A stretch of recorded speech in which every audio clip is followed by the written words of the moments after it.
Ikondo hito makatindakon Jesus Kristus partubusin asa tu terop nanahono manjakon nasitongi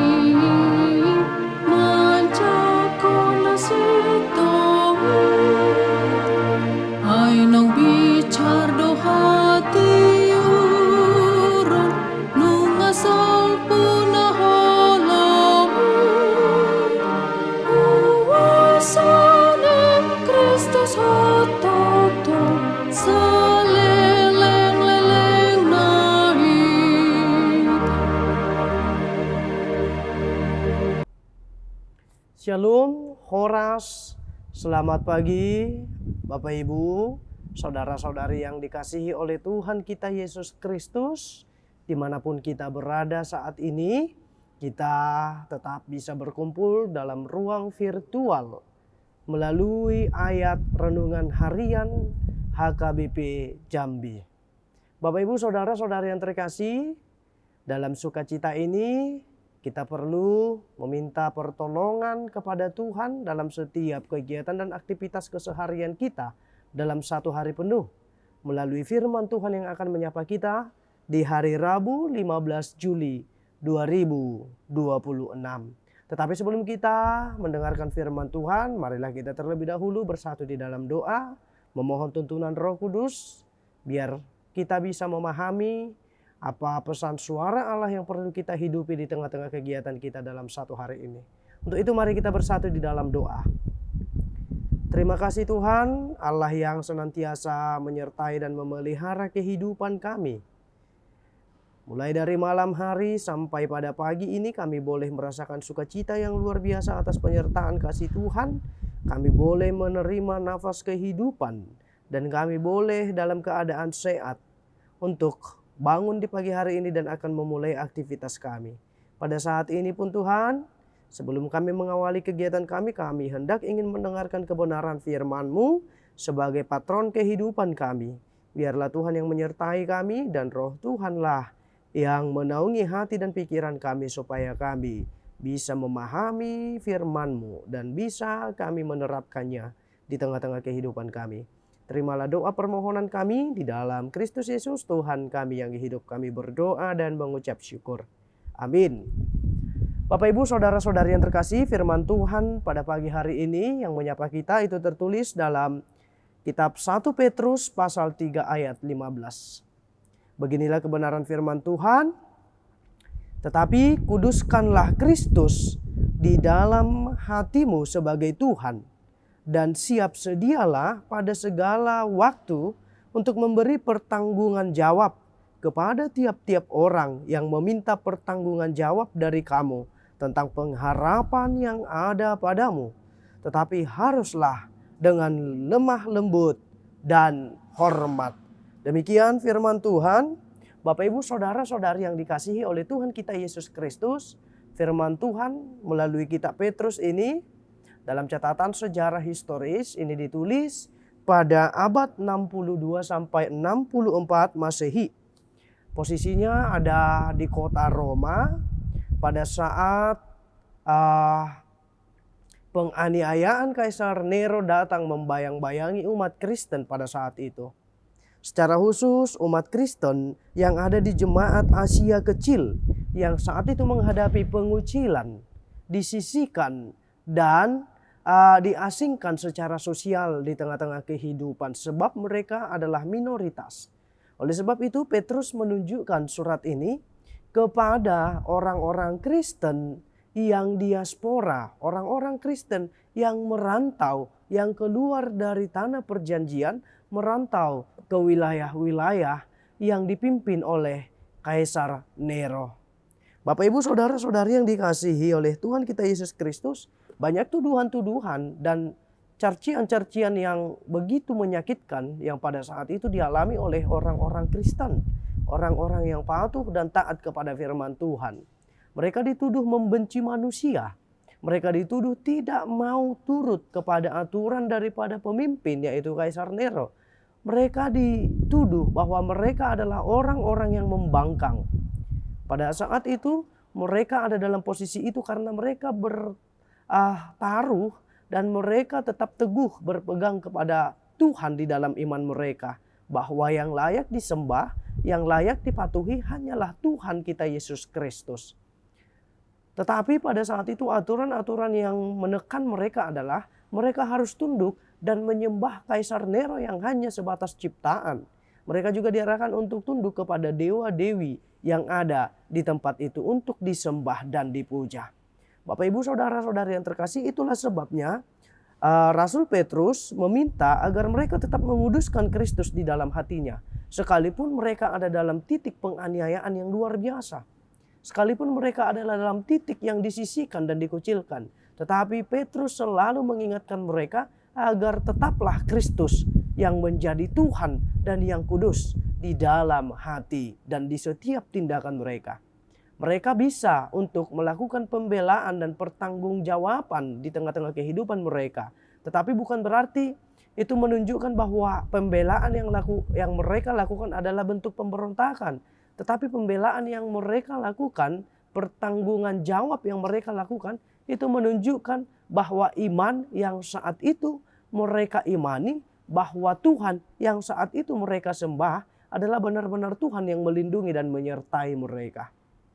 Lalu ketika ditarik dalam kehidupan kita saat ini, dalam situasi-situasi dunia yang menawarkan berbagai hal yang begitu nikmat untuk kita hidupi, apakah kita akan meninggalkan iman kita daripada Tuhan demi menikmati sukacita-sukacita dunia ini?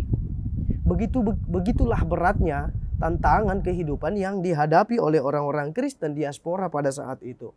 Sebenarnya mereka ditawarkan akan beberapa hal yang bisa membuat mereka nyaman dan tenang. Tetapi mereka percaya bahwa kenyamanan perlindungan dunia itu adalah rapuh. Dan itu bersifat sementara. Mereka lebih mencari kepada perlindungan-perlindungan yang kekal, yang berkelanjutan. Dan itu hanya mereka dapat di dalam nama Tuhan Yesus Kristus. Dan Tuhan yang mereka sembah pada saat itu. Itulah sebabnya apapun situasi yang mereka hadapi, sekalipun dalam tekanan penganiayaan bahkan hendak ingin dibunuh, mereka tetap setia di dalam iman mereka untuk menguduskan nama Tuhan.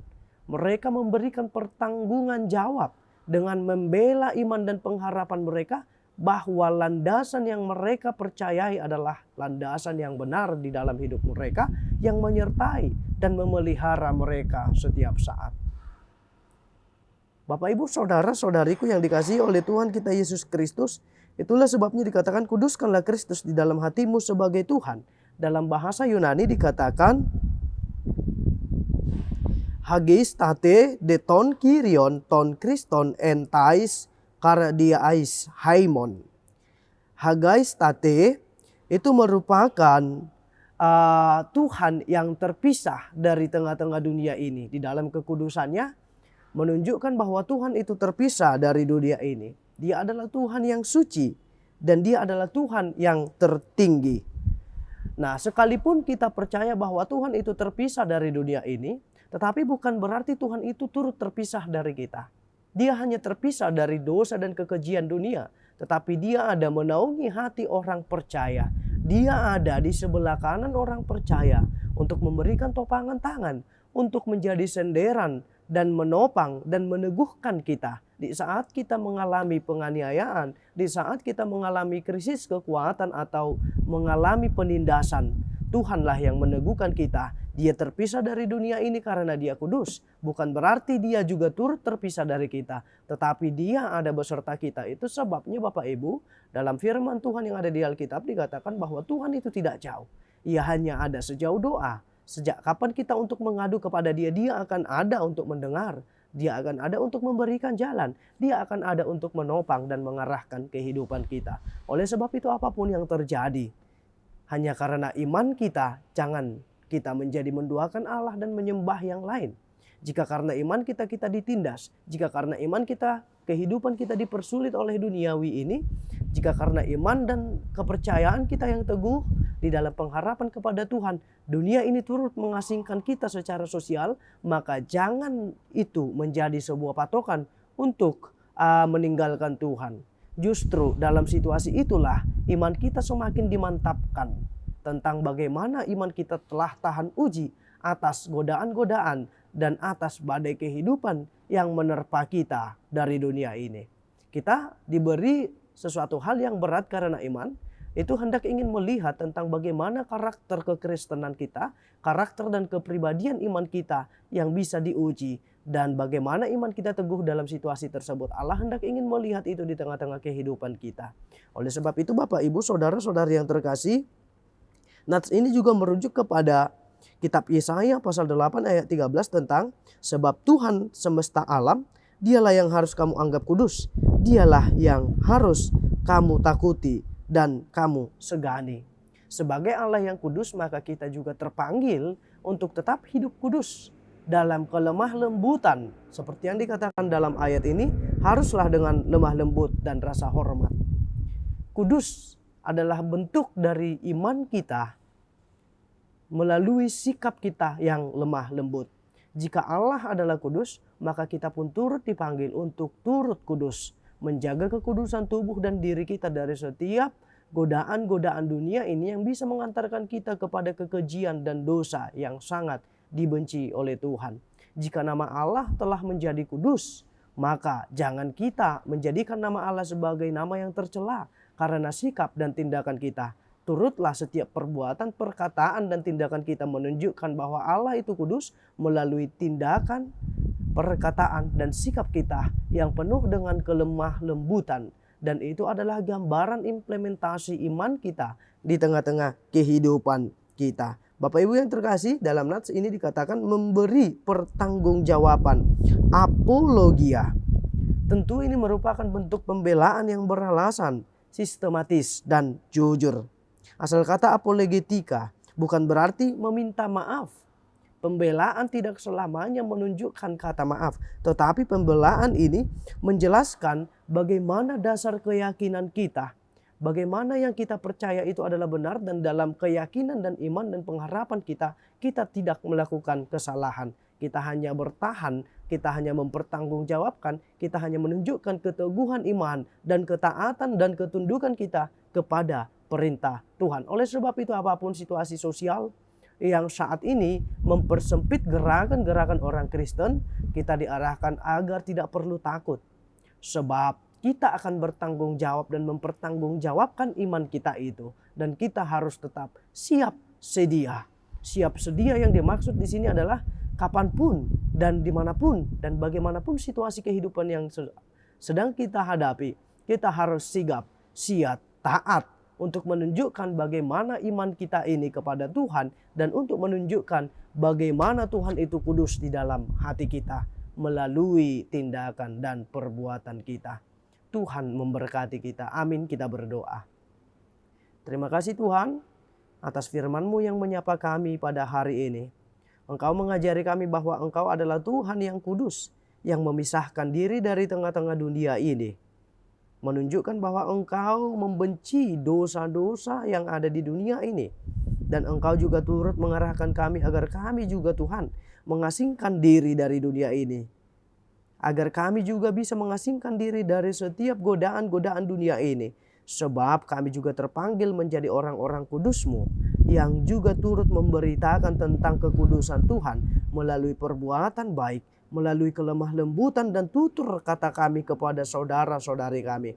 Kami juga akan mempertanggungjawabkan iman kami di dalam kehidupan kami dan mempertanggungjawabkan pengharapan kami kepadamu. Tuhan, kami percaya walaupun Engkau terpisah dari dunia ini, tetapi Engkau tidak terpisah dari kehidupan umat-Mu yang percaya saat ini. Ajari, mampukan kami Tuhan agar tetap teguh berpengharapan kepada Engkau, agar kami tidak turut serupa dengan dunia ini, tetapi kami mau bisa memisahkan diri dari dunia ini. Bentuk tanggung jawab dan hormat kami di dalam iman kepada Engkau yang telah memelihara kehidupan kami. Mampukan kami Tuhan, biarlah kehidupan kami ada dalam tangan pengasihan Tuhan. Ampuni dosa dan pelanggaran kami, supaya kami layak menerima berkat-Mu. Di dalam nama Tuhan Yesus Kristus kami berdoa dan mengucap syukur. Amin.